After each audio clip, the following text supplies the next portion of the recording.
Mesdames et messieurs, chers compatriotes, le 2 février de chaque année, la communauté internationale célèbre la Journée mondiale des zones humides. Cette journée est l'occasion de sensibiliser les populations et les acteurs publics sur l'importance des zones humides en valorisant les actions entreprises pour leur conservation et en communiquant sur les bénéfices associés au regard de leur rôle dans le maintien et la régulation de différents cycles de la vie sur Terre tels que le climat, la biodiversité et l'eau.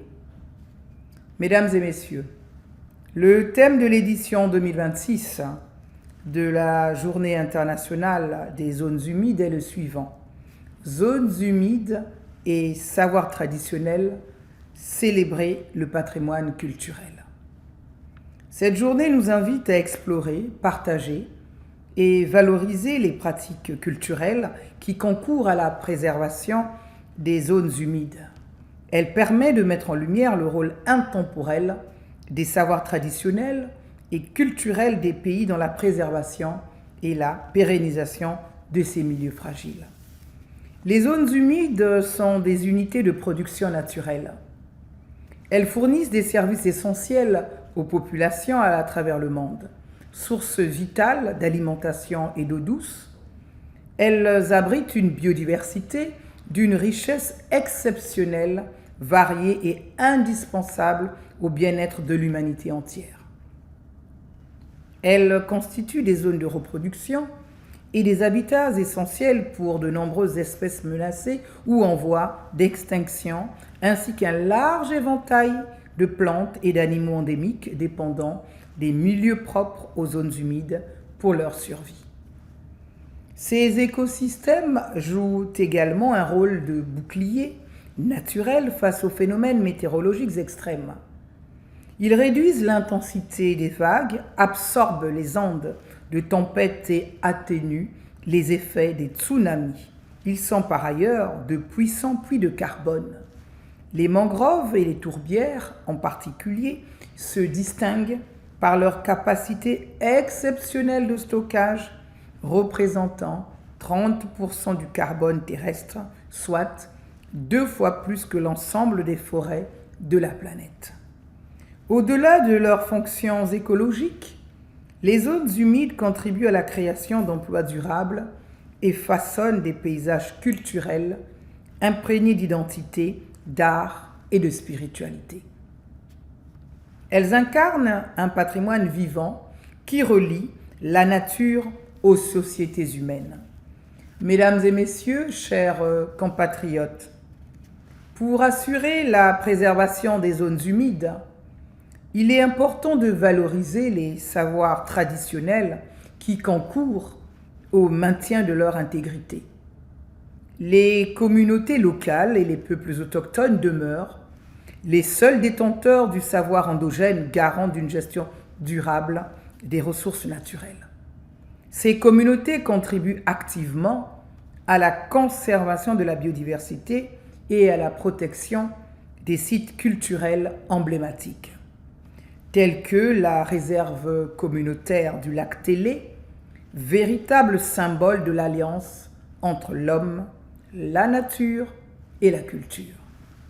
La République du Congo compte 14 zones humides classées, sites Ramsar, témoignant de l'importance que le gouvernement accorde à son capital naturel. Le gouvernement de la République du Congo ne ménage aucun effort pour mettre en place le cadre requis pour garantir la préservation des écosystèmes. Ainsi, le 19 janvier 2026, la République du Congo a reçu officiellement de la part du système des Nations Unies la stratégie et plan d'action national de la biodiversité. Ce document consacre une attention particulière aux écosystèmes humides, tout en ciblant également d'autres zones non classées à travers la valorisation d'espèces de conservation issues de pratiques traditionnelles qui concourent de fait à la préservation de la biodiversité. À travers cette démarche, la République du Congo entend mettre à contribution son héritage culturel et les connaissances écologiques ancestrales pour valoriser les savoirs traditionnels locaux à des fins de conservation de son patrimoine naturel. Mesdames et messieurs, chers compatriotes, en dépit de tout ce qui précède, les zones humides sont constamment menacées par la pression anthropique. Je le redis. En dépit de tout ce qui précède, les zones humides sont constamment menacées par la pression anthropique inhérente au développement humain et socio-économique. 35% d'entre elles ont disparu de la surface de la Terre en un demi-siècle et la moitié des grands lacs du monde ont vu leur superficie diminuer. Aux impacts du réchauffement climatique sont venus s'ajouter ceux que nous avons nous-mêmes créés. Pollution, dégradation des sols, infrastructures réalisées sans respect des normes. Résultat, au Congo aujourd'hui, on déplore l'existence de plus de zones humides dégradées que de zones humides intactes.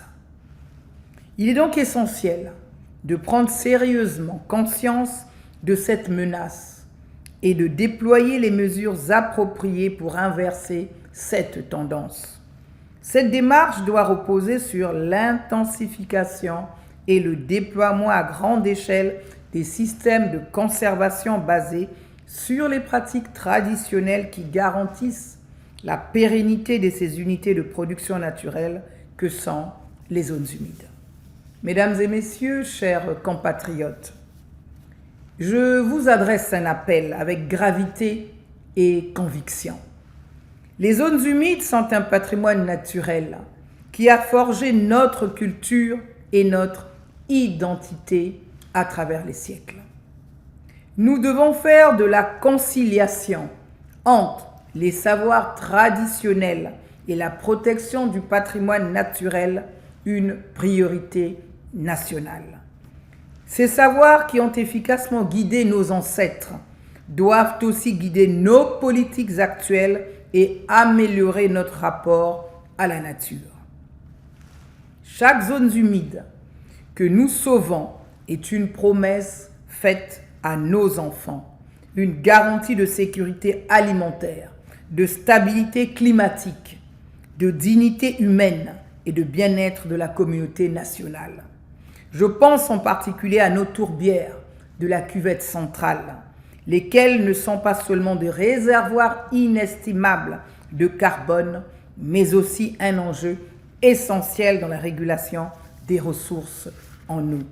Mesdames et messieurs, chers compatriotes, le gouvernement sous le leadership du président de la République, son Excellence M. Denis Sassou Nguesso, premier écologiste du bassin du Congo, dont l'engagement en faveur de la préservation de la nature et de notoriété mondiale ne cesse de lutter contre les atteintes à l'intégrité de notre environnement. Mais cette lutte serait vaine sans vous, sans nous tous, unis dans une même volonté d'un avenir durable. Et pour garantir à tous citoyens un cadre de vie sain et un avenir prospère, l'action doit obéir au triptyque indissociable et interdépendant, l'action individuelle, l'action collective et l'action gouvernementale. Tant il est vrai que les zones humides sont à la croisée des enjeux économiques, environnementaux, climatiques et de justice sociale.